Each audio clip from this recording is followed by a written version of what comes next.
Marhaban, welcome to Dubai Academy. Today we're going to do exercise 3 from the lesson Fil Hadira in the barn, Arabic textbook, lesson 4. In this exercise, we're going to learn how to use and between words.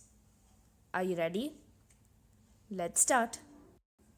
The first one, amal wa kharoof, amal and sheep.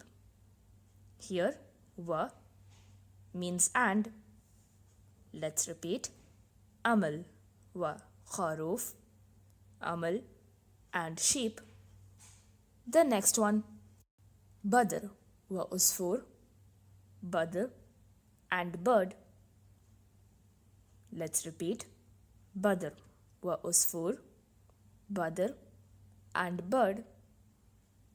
The next one, Tariq wa deek, Tariq and cock. Let's repeat. Tariq wa deek, Tariq and cock.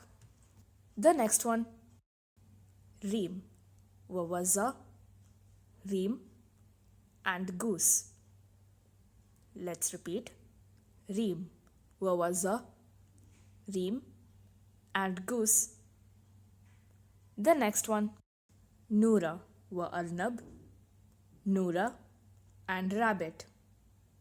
Let's repeat. Noorah wa arnab, Noorah and rabbit. The next one, Hussam wa the judge, Hussam and chicken. Let's repeat. Hussam wa the judge, Hussam and chicken. The next one, Shareefa wa batta, Shareefa and duck. Let's repeat. Shareefa wa batta, Shareefa and duck. Congratulations, we have completed our lesson today.